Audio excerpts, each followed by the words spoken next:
Your favorite crab meat pizza has arrived, Mom. Enjoy to your heart's content.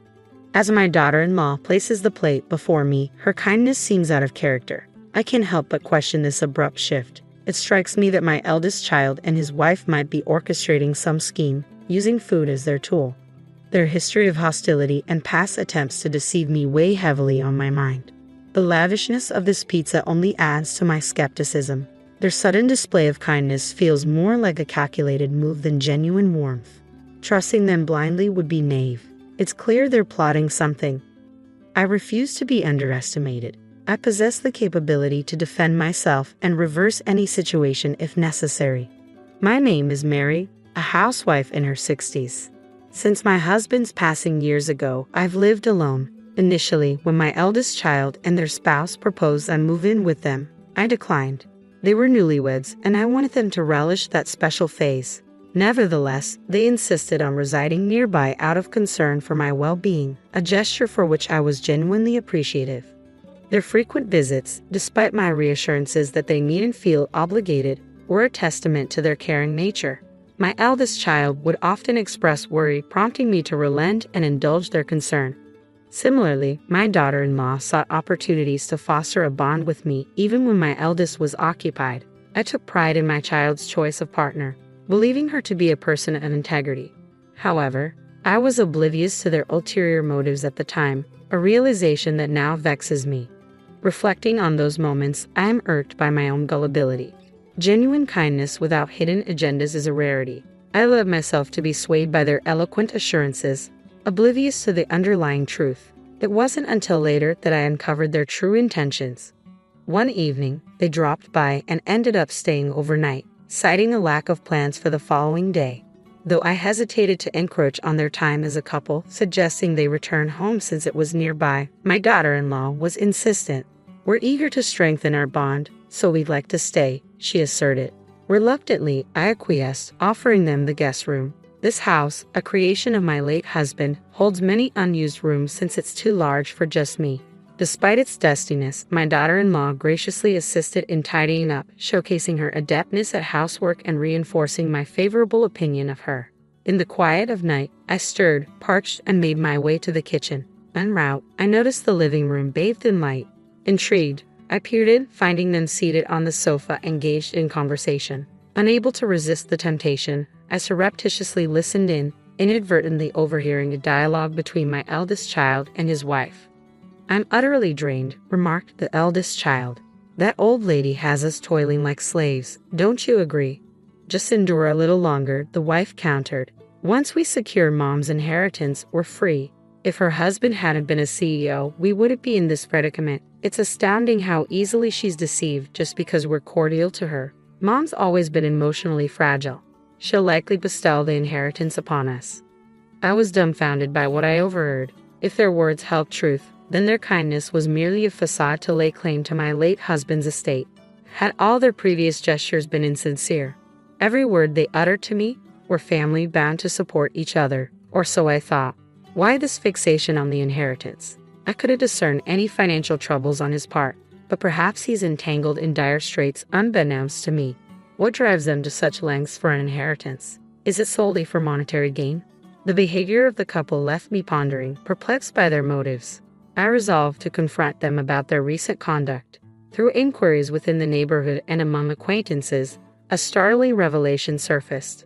Both of them were deeply entrenched in gambling, having accumulated an overwhelming debt far beyond their means to repay through conventional employment. It dawned on me why they were so desperate for the inheritance. My late husband had bequeathed a substantial portion to our eldest child, albeit less than what I received, yet still a sizable sum. They had recklessly squandered it, plunging into insurmountable debt. Their kindness, it seemed, was merely a guise to secure the inheritance from me. Following this discovery, I grew wary of their intentions. "Do you require any assistance, Mom?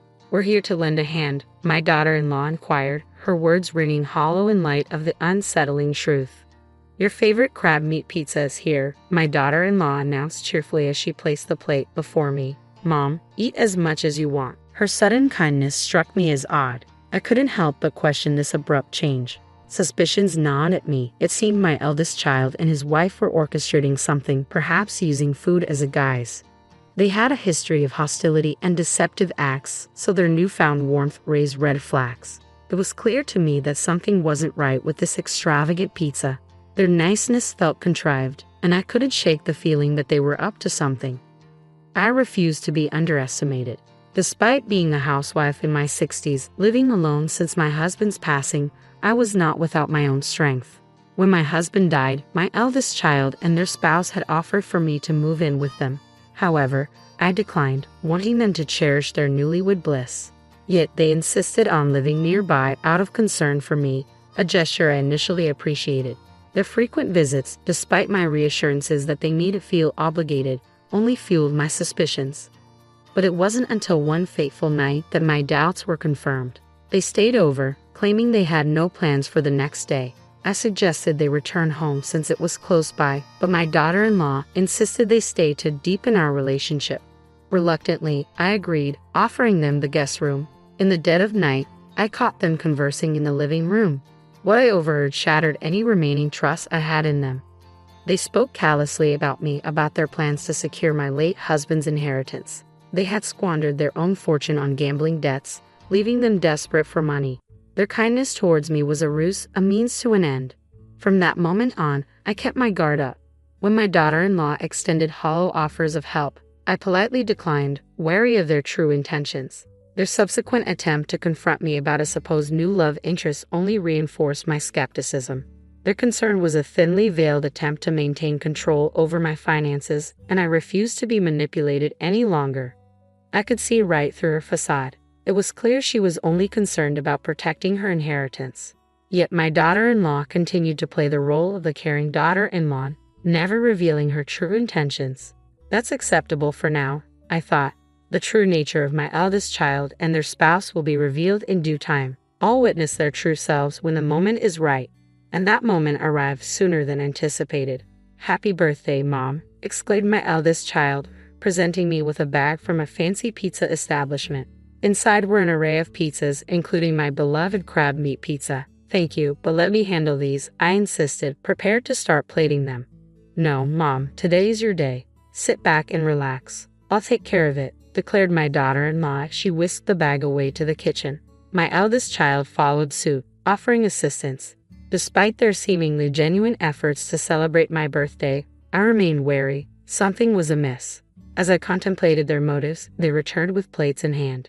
Before me sat a steaming slice of crab meat pizza. "Here's your favorite, Mom. Enjoy," my eldest child affirmed, echoing their spouse's sentiments. To an outsider, it might have seemed like a joyous birthday celebration, but I knew better. There had to be something sinister lurking on that plate. I refused to be fooled. Their excessive kindness raised suspicions that couldn't be ignored.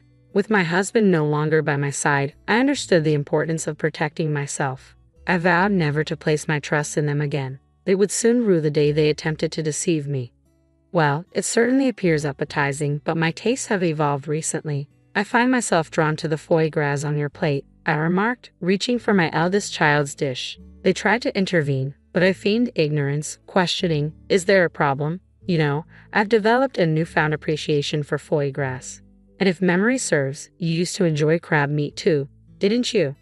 I suggested we share both dishes, observing the sudden pallor that washed over my eldest child's face. It was evident that they had schemed to manipulate me by tampering with my favorite pizza. Their reluctance to indulge confirmed my suspicions. "But it looks so tantalizing. Won't you have a taste?" I prodded, watching as their facade crumbled under the weight of their deceit. With resolve, I reached for a slice of the crab meat pizza and offered it to my eldest child. Reluctantly, they took a bite, their expression tense as if anticipating the aftermath. Daughter-in-law glanced at them, her concern evident in the pallor of their face. "You seem a bit off color. Perhaps the pizza didn't agree with you, Mom," she suggested, her voice tinged with apprehension. "Considering how your husband is feeling, maybe it's best to call it a night and prepare something different," she added, her panic palpable. Sensing daughter-in-law's desperation to end the meal, I countered, "But your son doesn't appear well either. It's safer for you to stay the night." Despite her attempts to deflect, insisting they leave, her words faltered, betraying her desire to depart. It was clear she was eager to make a swift exit. I always thought that for a couple attempting to deceive others, they're remarkably inept liars. They unravel at the slightest hint of unpredictability. I mused to myself as I observed my eldest child. Suddenly, something peculiar occurred. After a few moments, with a resounding thud, they collapsed to the ground. As I approached, I realized they were deeply asleep, likely drugged with a sleeping pill. Oh, couldn't keep your eyes open, could you? Must have been exhausted, I remarked, tilting my head in feigned innocence. Daughter-in-law's frustration boiled over. Enough. Why won't things go according to plan? Today was supposed to be crucial, she exclaimed, slapping my eldest child's cheek in a futile attempt to rouse them. But they remained unconscious, oblivious to her distress. I stood in stunned silence as daughter-in-law's facade crumbled before my eyes. Disregarding my presence, she began to confess. I'd been pretending to be the dutiful daughter-in-law, all in hopes of securing the inheritance to clear our debts. Today was meant to be the final step. We planned to incapacitate you and steal your banking card. But nothing went as planned. It's your fault, she accused, her glare piercing. Their scheme to drug me and steal my banking card under the guise of a birthday celebration was truly deplorable. I couldn't stoop to their level, so I decided to confront them head-on. I've known all along that your kindness was just a front to get to my money. That's why I kept my distance and declined your offer of pizza, I revealed, watching as daughter-in-law's expression shifted from shock to disbelief. It was clear she had underestimated my awareness of their deceit. How foolish they must feel for thinking they could deceive me so easily. Sorry to burst your bubble, but I'm not as naive as you both seem to think, I continued, a hint of scorn in my voice. Your sudden displays of kindness always struck me as suspicious, and I even overheard your conversation about the inheritance when I stayed over, discussing your plans in the target's own home. That's just plain foolish. Don't label us as fools. We've been doing our best, daughter-in-law retorted defensively. If this is your best effort, then it's no wonder you're drowning in debt, I countered sharply, watching as daughter-in-law's expression shifted with discomfort at the mention of the word debt. And you know about the debt too. How much do you know? It was evident that daughter-in-law hadn't anticipated my knowledge of their financial woes. Her anxiety was palpable at the mention of their debt. I did some digging and discovered the extent of your gambling debts. It was quite a shock to find out. You've managed to accumulate quite a substantial debt, I stated matter-of-factly, noting the growing pallor of daughter-in-law's face. She must have realized there was no escaping the truth. Mom, I'm truly sorry.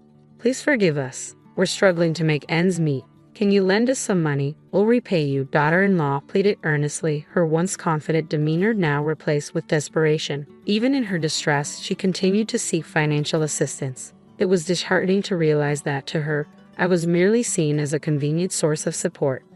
I'm sorry, but I won't be giving you a single cent. I can't trust individuals like you to fulfill your promises, I responded firmly, refusing to yield to her pleas. You need to take responsibility for your actions. Daughter-in-law's demeanor shifted to one of resignation at my words. Though visibly disheartened, she seemed to comprehend my unwavering stance and refrained from asking for money again. Following that confrontation, my interactions with my eldest son and daughter-in-law gradually waned. They ceased visiting, barely maintaining any communication. Surprisingly, when those days arrived, I didn't experience loneliness as I had expected. Instead, I felt a sense of liberation, free from the shackles of deceit. Eventually, my eldest child and daughter-in-law relocated. According to neighbors, they were escorted away by dubious individuals, likely unable to settle their debts and forced to flee to a distant state. Perhaps they now endure harrowing circumstances, plagued by the consequences of their actions.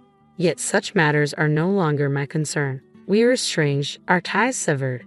I bid farewell to this tumultuous chapter, confiding in my late husband's photograph. His expression seemed to exude a sense of relief, as if acknowledging the closure of a fraught period.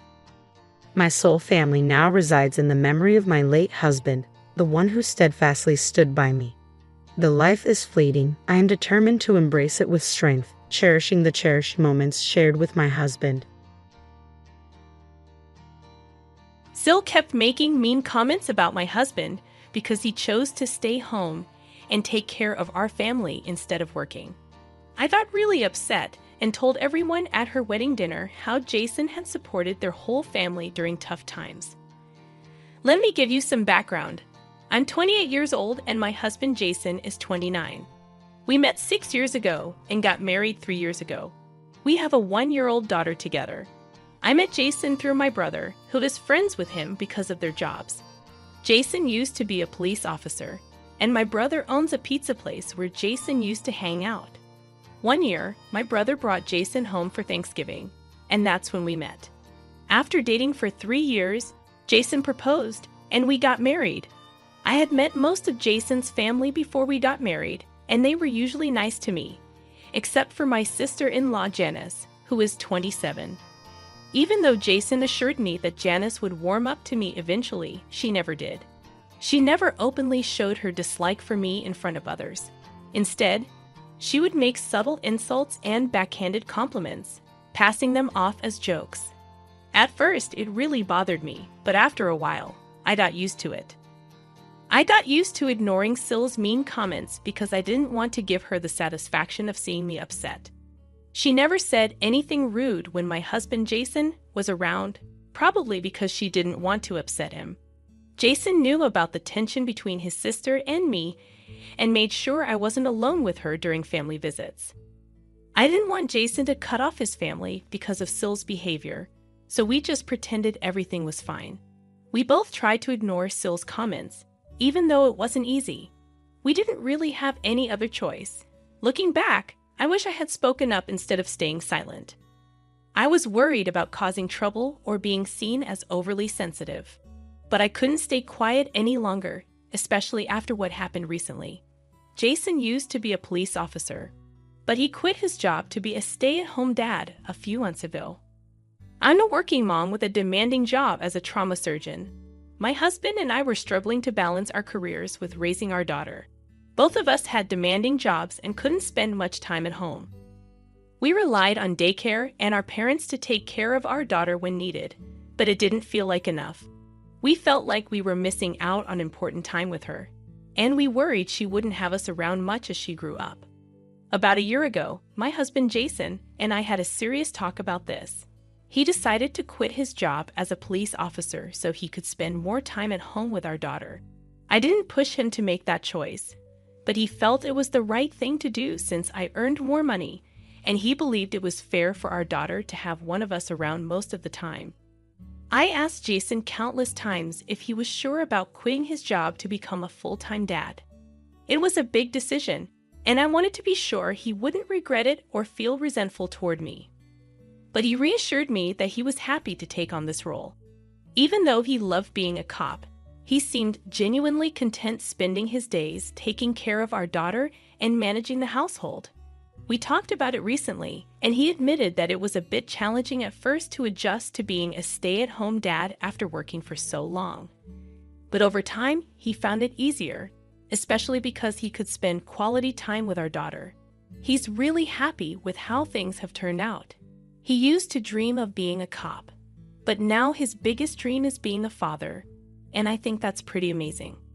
However, Jason's family doesn't see any beauty in our situation. I probably should have expected this, considering they're pretty traditional. While they allow women to work, there's a catch. They don't allow men to work at home. None of the men in Jason's family do household chores because they think it's beneath them. So the women end up doing both their jobs and the household work, or they're pressured to quit their jobs altogether, like my mother-in-law did. What's even crazier is that they don't see anything wrong with this setup. They think it's perfectly fine. Jason and I have talked about this, and we both agree it's a backward way of thinking. But we've never brought it up with his family because they just come up with excuses to justify their beliefs, and we didn't want to get into arguments with them. If they're happy living their lives that way, who are we to judge them? Thankfully, we found a different path for ourselves. Jason and I have always divided our responsibilities equally, and sometimes he even does more household chores if I have to work late. Now, with him staying at home full-time, he's taking care of everything at home while I focus on my job to support us. We believe that as long as we're all happy and healthy, and there's food on the table, it doesn't matter who does what. However, his parents and sister strongly disagree with this. They're upset with Jason for quitting his job and staying home with our daughter. They think it makes him less of a man or something, and they've been arguing with him about it for months. I tried to step in at first, but his parents made it clear that my involvement would only make things worse. Jason didn't want me to defend him either because he didn't want to drag me into the conflict. So I decided to stay out of their way. It took them a while, but eventually they accepted our new arrangement and stopped bringing it up. It probably helped that they had other things to focus on, like Janice getting engaged. Her boyfriend, Harry, proposed after they'd been together for 2 years. Everyone was so caught up in the excitement of the engagement that they pretty much forgot about Jason's situation for a while. We were grateful for the distraction because it meant we didn't have to deal with any arguments from his family about Jason staying home. It seemed like everything had blown over, and we wouldn't have to hear about traditional gender roles again. But then, at Janice's rehearsal dinner yesterday, the topic came up again. So we had a bit of a crisis. Janice's wedding was just a day away, and we needed to figure out how to handle the situation quickly. We needed help urgently, so we posted about it hoping for a fast response. During dinner at the rehearsal dinner, Jason and I were sitting across from Janice and her fiancé Harry. Their parents and a few other family members were there too, and we were all chatting happily. Everything seemed fine, and I was relieved that we were getting along well, especially after the tension from Jason quitting his job. But then Janice suddenly changed the subject and asked me about my work. I felt really uncomfortable, but I had to answer Janice's question about my work because it seemed innocent enough. I just said everything was going well and hoped she'd leave it at that. But then she turned to Jason and made a joke about how he's now living a life of leisure since he's not working and relying on my income. She didn't stop there. She kept making jokes about how he's not in charge anymore and cracked some other mean jokes about him. Jason tried to brush it off and smile, but it was clear he was hurt. I couldn't take it anymore. It was like all the frustration from dealing with Janice and her family's outdated views just boiled over. So I decided to bring up something that nobody wanted to hear. I couldn't hold back anymore, so I told Janice that she could joke all she wanted, but Jason was still a better person than anyone in their family. I pointed out how audacious it was for her to make fun of Jason, considering that without him, she wouldn't have been able to go to college or even meet Harry. Jason had been helping his parents financially since he was 18. It was a dark time for their family when Jason's father lost his job while Jason was still in high school. Janice was too sheltered to notice the struggles in her own family, and her parents and Jason made sure to shield her from it. They never said no to her, even when they were struggling themselves. Jason had to work 2 jobs to support them while his father searched for work. Thankfully, they only had to endure this hardship for about a year. Thanks to Jason's support and some savings, Janice never knew about any of this until I brought it up at the rehearsal dinner. She was shocked, and so was everyone else, because the secret had been kept for almost a decade. Nobody was supposed to talk about it because they didn't want Janice to find out. But after all those years, I finally brought it up, and now she knew exactly how much she owed to her brother. She had no right to make fun of him or put him down. Everyone else might have kept quiet to protect her, especially Jason, but I couldn't stand by silently. After I spoke up, there was just silence at the table. After a moment, Jason and I left, and we walked back to our hotel room without saying a word. Even when we got there, we didn't discuss what had happened at dinner. I knew it would become a big deal, and so did Jason. But his silence told me he didn't think I did anything wrong, so there was no need to talk about it further. The next morning, when I woke up to the sound of knocking on our door, and it was Jason's parents. They wanted to talk to me right away. After they came in and we all sat down, they got straight to the point. They told me that the family wanted me to apologize to Janice. They felt that what I said at dinner was something they had kept from her for a long time, and it wasn't right for me to bring it up. They said it wasn't my place to say those things to her, and it had ruined the atmosphere of the evening. They also mentioned that Janice was just joking around with Jason like siblings often do, and now she was upset and couldn't stop crying, and it was all because of me. I realized I had no justification for getting so defensive and revealing such a big secret, knowing the impact it would have on their family. Janice was feeling incredibly guilty and kept apologizing to her parents, realizing she had been a burden on them without even realizing it. Her parents explained that she was having a total breakdown, which is exactly why they never wanted her to know the truth about their past struggles. They believed she was emotionally fragile and wouldn't be able to handle it, and her reactions seemed to confirm their fears. Now they want me to apologize to Janice and the rest of the family for my outburst and tell her I didn't mean what I said. I have until the end of the day to decide, but they want me to resolve things before her wedding tomorrow. There's a one-day gap between the rehearsal dinner and the wedding, so she has time for her friends to arrive. It's fortunate that I have until the evening to decide what to do. Jason believes I shouldn't apologize because I was just standing up for him, and Janice has always been rude to me, so it's time I stood my ground. I've been leaning towards the same viewpoint. However, with Janice's wedding coming up tomorrow, I don't feel good about potentially causing her to have a breakdown right before her big day. Most of her family members think I owe her an apology, but I know their opinion is biased. Even Jason's opinion might be influenced by our situation. So I've turned to Reddit for a neutral perspective. I brought up how my husband helped his family in the past because Janice kept making fun of him for being a stay-at-home father. Update 1. It's evening now, and I've read the comments.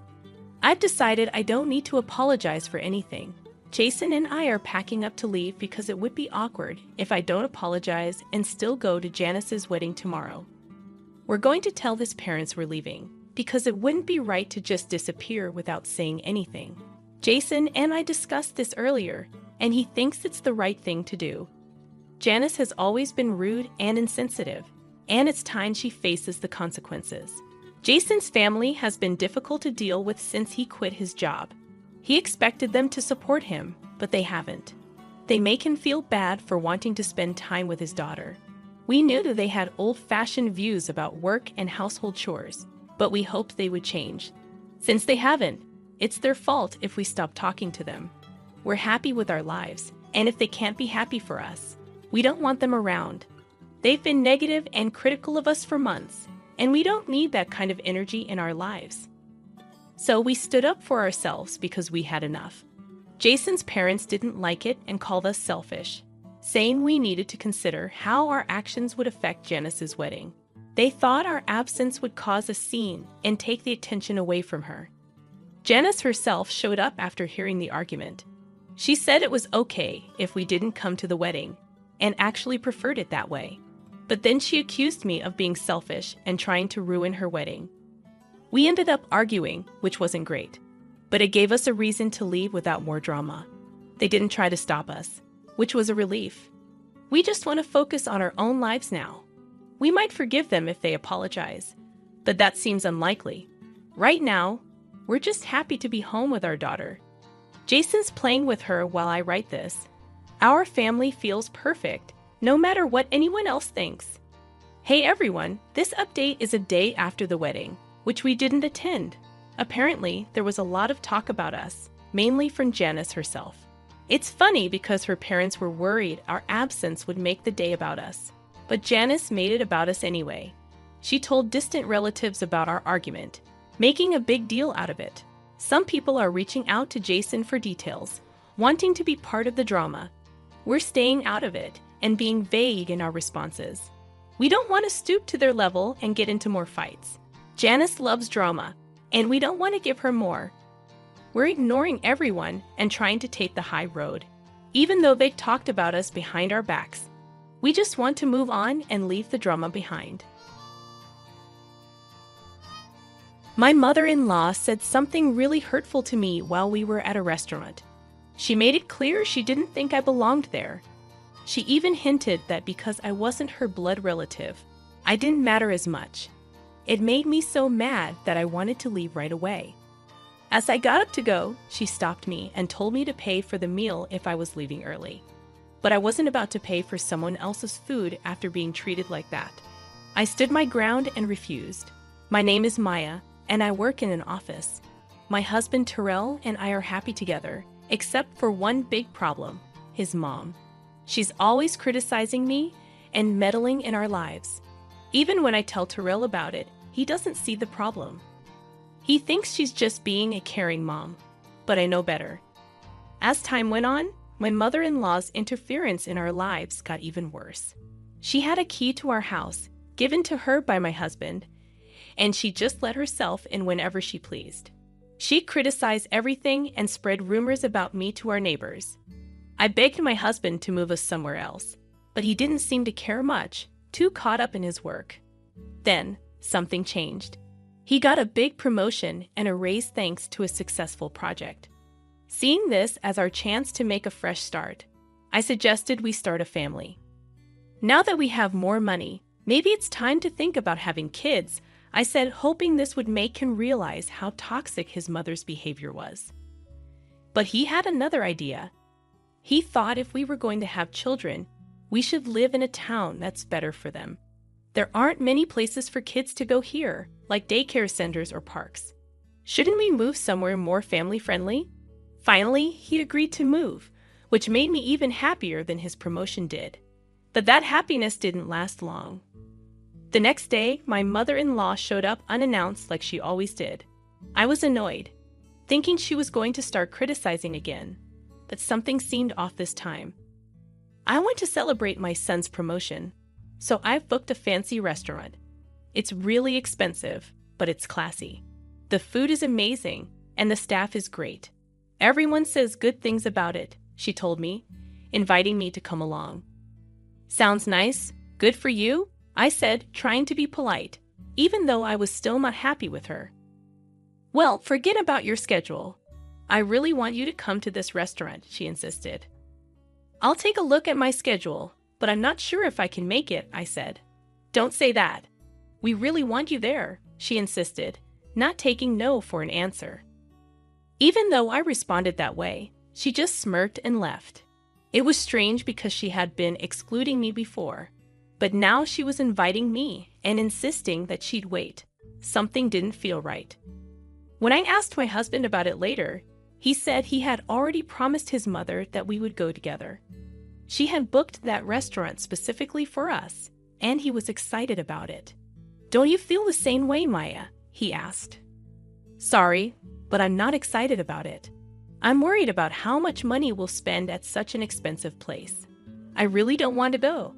Just tell them I have something urgent and go enjoy yourself, I replied, feeling uneasy about the situation. Why are you being so negative? Plus, it's not just us going to the restaurant. My brothers are bringing their wives too. It wouldn't look good if you weren't there with the whole family, my husband insisted, excited about going to a fancy restaurant for the first time. Even though I didn't want to go, I felt like I had to. My husband wasn't listening to me anymore. If he trusted my mother-in-law more than me, I decided to secretly record her behavior with a voice recorder I bought online. I had a feeling she would continue her harassment at the celebration. I planned to record it and play it for my husband later. If he still didn't believe me, I was ready to consider divorce. Making that decision made me feel a little better. Still, the day we were supposed to meet my mother-in-law at the restaurant felt really gloomy, and I couldn't stop sighing. I barely knew my husband's brothers, having only met them at the wedding, and I hadn't really talked to their wives beyond saying hello. When we got to the restaurant, the waiter led us to a big room where my mother-in-law, my husband's other brother and his wife, and the third brother and his wife were already sitting. There was one empty seat at the table. My husband looked confused. Did the waiter make a mistake with the seats? He wondered out loud. I'll go ask. Everyone, go ahead and start eating, he said, leaving the room. As soon as he left, my mother-in-law stood up, her face looking mean. There's no seat for you. Why would I invite a stranger who just married my son to a family celebration? She said, sounding really rude. So you have a choice. Prove you really want to be part of this family or leave and never come back. Decide now. I'm leaving, I said right away. My mother-in-law looked surprised for a moment. Did she really think I'd beg her to accept me as family after this? No way. Listen to me carefully. If you foot the entire bill for everyone here, I'll acknowledge you as Terrell's wife. I understand you must be feeling frustrated being treated like an outsider, so pay up and become part of the family, she demanded. I already told you I'm leaving. Why should I cover the expenses for someone else's family gathering?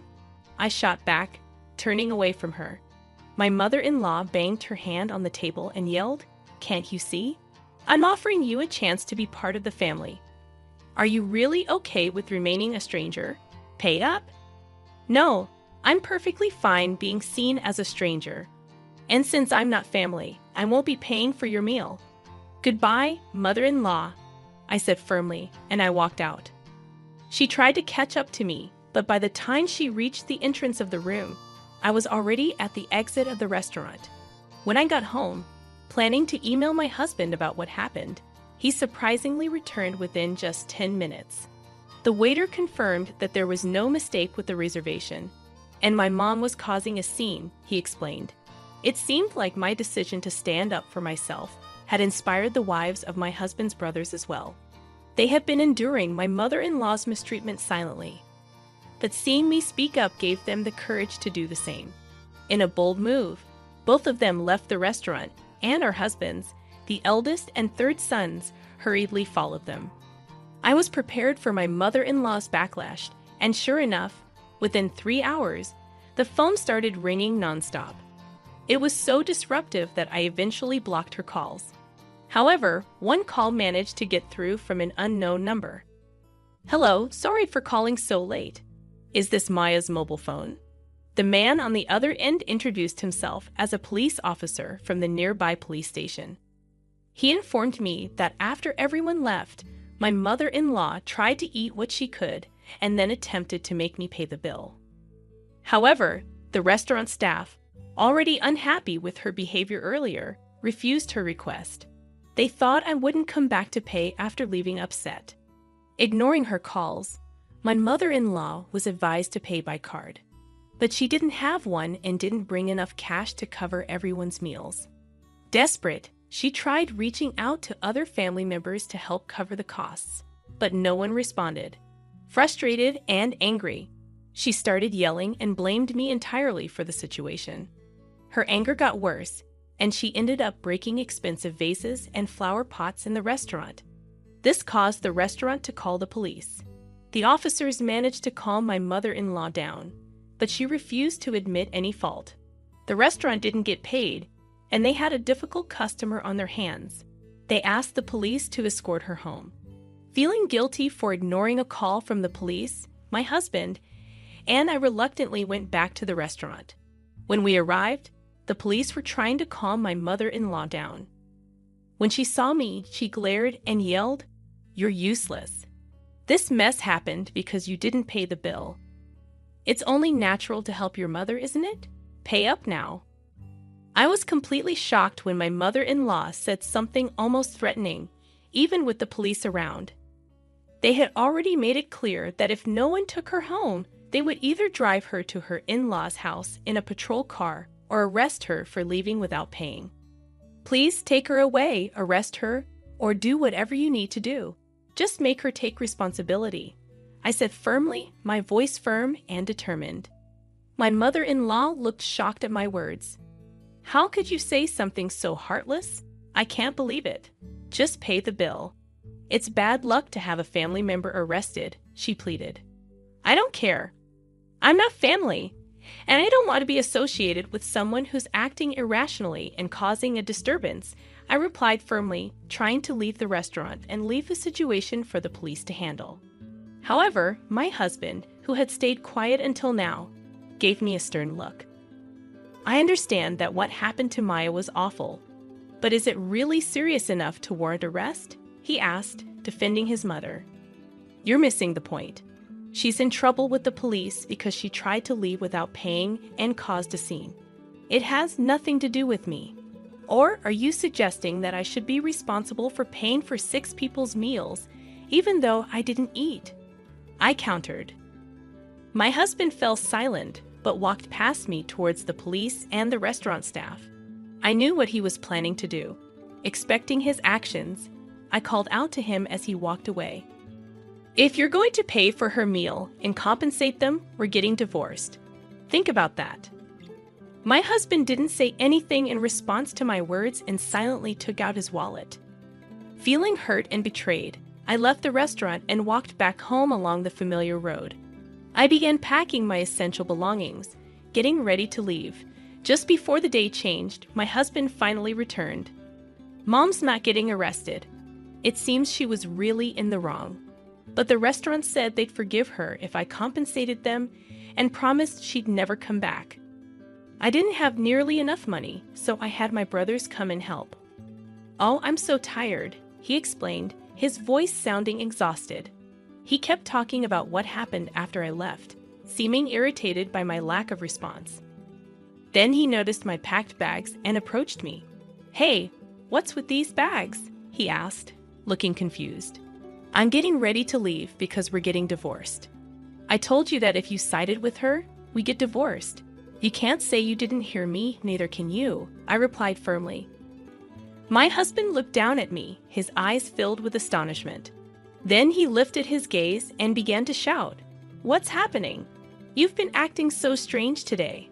I understand that Mom did something terrible, but why do we have to get divorced? I've told you I'm being mistreated, asked, and even with evidence and others backing me up, you still choose your almost arrested mother over me. Isn't it weird that I want to divorce someone who acts like that? I've had enough." He kept saying things, but I didn't really listen. I focused on leaving the house and getting ready for the divorce. The next morning, I went straight to get the divorce papers. When I signed and handed them to my husband, he made a scene about not wanting to divorce. But when I mentioned getting a lawyer involved, he reluctantly signed, and I sent the papers off right away. Finally, I was free to be on my own again. Later on, my husband moved out and went to live with his parents. Turns out, he relied on me a lot for housework, so he couldn't manage it alone. The house soon became a mess. Not liking the untidy environment, he ended the apartment lease and went back to his parents' house. In addition, the eldest and third sons experienced similar outcomes. On the day my husband called them to help with the compensation, they each had arguments with their wives. The wives refused to pay for something that was their mother's fault, but the brothers decided to use their savings to assist their mother without consulting their wives. This led to heated arguments and cooled feelings of love, resulting in discussions of divorce. Both brothers ended up returning to their parents' homes and refusing to do any housework. Ultimately, my mother-in-law and her 3 immature sons also moved back to their parents' house. This situation became a source of gossip among the neighbors, who spread rumors that the wives had abandoned all 3 brothers. Mother-in-law dismissed these rumors, defending her sons and blaming their wives for their troubles. Upon hearing the story, my husband nodded smugly, convinced that divorcing them was the right decision. However, my relationship with the neighbors remained good, and they didn't believe the rumors. They knew about my mother-in-law's unpleasant personality and kept their distance, quietly amused by her antics. As time went on, my mother-in-law gained a reputation as a failed parent who couldn't raise her sons properly. Meanwhile, my ex-husbands earned the label of mama's boys in the neighborhood for siding with their mother instead of standing up for their wives. Despite their persistent attempts to contact me, I changed all my contact details and moved to a new house. They couldn't find us, and they spent their days constantly complaining. Since cutting ties with my mother-in-law and the others, my life has become much more enjoyable. Being free from the stress of dealing with her is a huge relief, and making new friends has been wonderful. During the divorce process, I bonded with the ex-wives of my ex-husband's brothers over our shared frustrations with my mother-in-law. Now, we often go out for meals and enjoy shopping together on weekends. I even find myself grateful to my ex-husband for introducing me to such wonderful friends. In 2 days, we're all planning to visit a new cafe. We can finally do what we want, and it feels incredibly liberating. I want to lead my own life without getting caught up in toxic relationships, and I'm genuinely thankful for the friendships I've found. I believe I would still be feeling lonely if it weren't for them. I'm truly grateful, and I hope these friendships last a lifetime. This house is mine now, Mom. You can't come in anymore. Your key won't work, so you might as well throw it away." My daughter laughed when she saw me holding the key. My things were piled up by the door. I didn't understand why my daughter was treating me like this, especially when I was still sad about my husband's death. I felt lost and confused. "My name is Susan, and I'm 60 years old. My husband died recently after being sick for a long time. Many people came to his funeral and shared memories of him. We said goodbye to him with smiles instead of tears, just like he would have wanted. But even with all the support, I still felt very sad. We have a daughter named Emily. She got married and moved far away. And we haven't seen her much lately, even during holidays. She left quickly after briefly coming to her father's funeral. Before Emily got married, she was very close to us. She always said she couldn't stand the idea of living far away from us, even though we encouraged her to live independently after finding a job. She believed that meals tasted better when the family ate together. I usually came home late from work, so we made sure to have meals together on my days off. Maybe Emily said this to cheer up her father, who was getting weaker because of his illness. We were really happy and thankful for Emily's thoughtfulness. Then, Emily suddenly told us she was getting married and quickly got the marriage paperwork done. After that, she left our house in a rush. We were confused by her sudden decision. We only met her partner once and had a brief conversation with them. It seemed like they truly loved each other, and we only wished for Emily's happiness without interfering in their relationship. However, a few months after getting married, Emily stopped talking to us altogether. We worried a lot and kept sending her messages and calling her every day to check if she was okay. But she didn't reply to any of our messages or calls. Finally, when she did answer, she sounded annoyed and told us to stop bothering her. She even joked about only talking to us if we sent her money. During the day, she sounded like she was drunk and slurred her words. My husband heard all of this and just sighed deeply. Emily's behavior seemed to be influenced by her husband, Ole. After that, my husband never brought up Emily again. Some years later, Emily shamelessly asked us for money because she was having financial problems. That was the last time she and her father saw each other. Over the years, my husband and I made many memories together. We traveled and picked up new hobbies whenever he was well enough. Eventually, my husband passed away. When I came back home from his funeral, I was shocked to see movers directed by Emily piling up my belongings outside. She told them to just stack everything in a corner. When she saw me, she said, "Well, Mom, this isn't your home anymore. I've packed up your things. You'll have to find somewhere else to live before it starts raining and everything gets wet." "Emily, why are you doing this? What's going on? Please, tell me what's happening." I was just so confused, not understanding anything. "What's there to explain? You already know, don't you? This house is supposed to go to Emily after me. Don't act like you don't get it." Emily said this, and then a big man stepped out from behind her. It was because of him that Emily changed. His name is Ali, and he's Emily's husband. Meeting him changed Emily completely. We were introduced to him as a regular guy who worked at a company. But later we found out he was involved in shady business stuff. When we learned about this, we couldn't understand how our honest Emily ended up with someone like Ali, and we were really worried. Emily and Ali kept us away from them, but a few years ago, they suddenly came to our house and shamelessly asked my husband for money. It shook me deeply, but my husband stayed calm and mentioned a will that even I didn't know about back then. It clearly said that this house would go to Emily and everything else to me.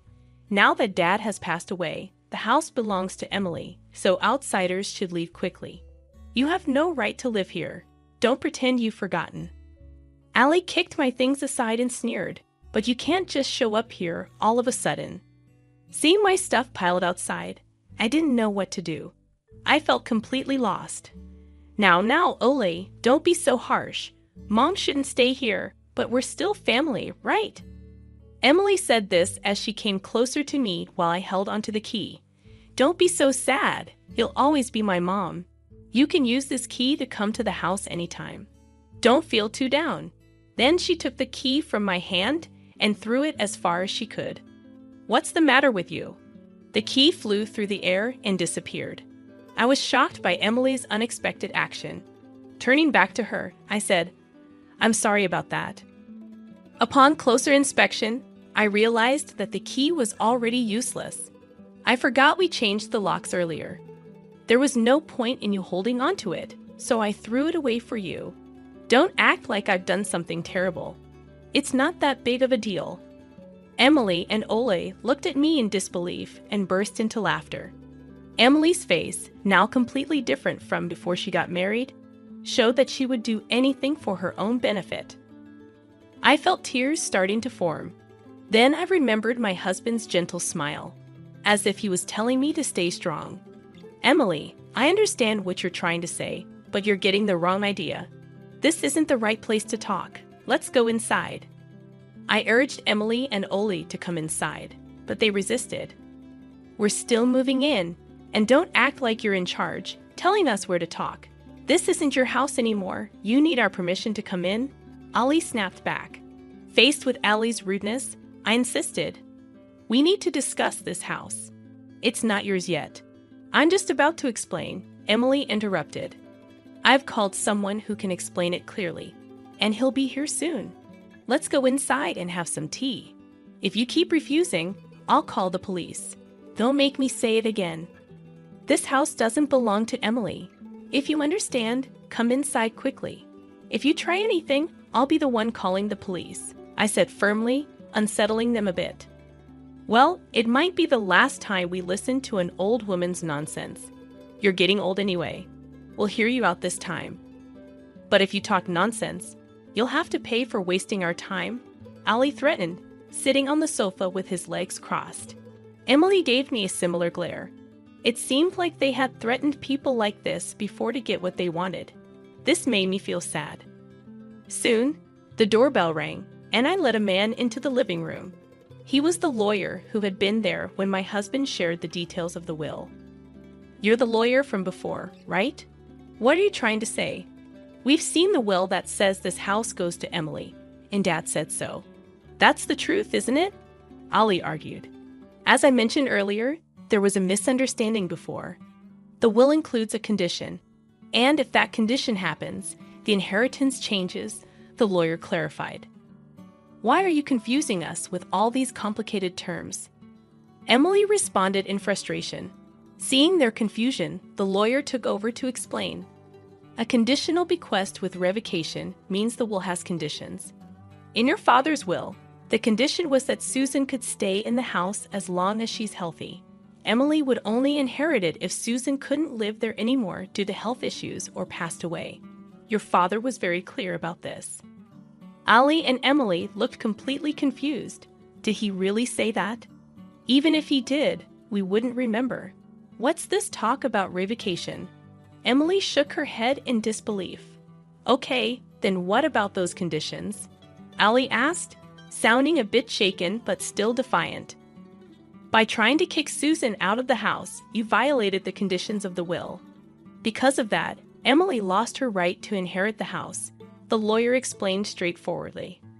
"Wait, so you're saying I can't inherit just because of that? That's ridiculous." Emily exploded in frustration. "That's the essence of this will. Breaking that condition, whether it's minor or major, leads to revocation," the lawyer explained calmly. "When did we ever break that condition? Can you prove it?" Ali leaned in, clearly trying to intimidate the lawyer. The lawyer cleared his throat. "There was a moving truck outside, arranged by you two, wasn't it? You were trying to move your things in and live here without Susan's consent. Don't act like we did something wrong. We told Mom about it. She just forgot and panicked on her own. That's not our fault," Emily protested. "Such childish excuses don't work in the adult world. Not only did you move in without permission, but you also threw my belongings outside, telling me to leave quickly," the lawyer replied sternly. "I never said that. You're the one lying. I can't believe my own mother would make up such accusations. If you keep this up, I'll sue you. Do you want that? Being sued by your own daughter is the last thing you want, right? So take back what you said," Emily threatened, her voice filled with anger. The lawyer remained composed and pulled out his phone. We can't retract the truth. Multiple witnesses saw and heard you telling Susan to leave. We've even recorded their testimonies. He played a video with statements from movers and neighbors. Everyone's stories match. They'd all say you two told Susan to leave. You could have paid them to say that. How can we trust this? Stop making a fool of us. Ollie accused, but the lawyer ignored him. Instead, he produced a key. Emily, you took the key from Susan and threw it away, which was witnessed by many. I found this key exactly where it was described to be. Changing the locks means Susan can't enter or live here, breaking the condition that she can stay as long as she's healthy. So you violated the terms of the inheritance. Don't spout whatever you want. If I get serious, I can ensure a lawyer like you never works again. Despite Allie's loud threats, the lawyer remained calm and continued. Therefore, this house will never belong to Emily, and you have no right to live here. Now please remove your belongings and return Susan's immediately. If you delay or try to stay, we'll report a breaking and entering crime to the police. You have 2 hours. Begin now. The lawyer clapped his hands sharply and checked the time on his wristwatch. Police, you say? Such nonsense won't intimidate me, Allie blustered, but the lawyer countered. I'm a professional. This is not a lie. Getting in trouble with the police over this would only cause more problems for you. Even Ollie seemed to understand that this wasn't an empty threat. Oh no!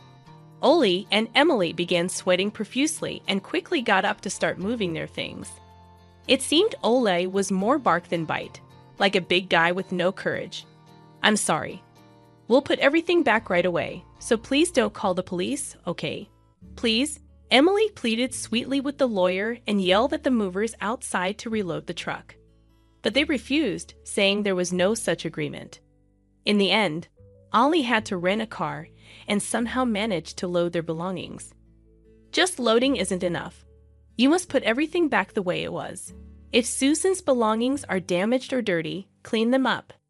Any damage, and we'll report property damage and seek compensation, the lawyer reiterated, pushing Ollie and Emily to restore everything within 2 hours after loading their belongings. After loading their belongings, Emily tearfully asked Ollie, "Now that we've packed up, what do we do?" "How should I know? It's because of your dad's strange will," Emily sharply retorted, blaming Ollie for not paying attention to the will properly. Despite their argument, they drove off, leaving the scene. I thanked the lawyer profusely and returned to my home filled with memories of my husband, feeling relieved. Later, I heard that Ollie and Emily had caused trouble in their previous town and moved to our house, almost like a secret escape. They had targeted me for inheritance money, but now they were gone. Emily, staying with Ollie, seemed destined for a life of repeating mistakes. It pained me, but it was the path Emily chose. If they ever regretted their actions and wanted to live honorably, I'd be willing to help. My husband had mentioned something like this. For now, I'll enjoy my time in our shared house, perhaps even trying skydiving, something my husband had wanted to do. Looking up at the stars in the night sky, I felt my husband encouraging me, and I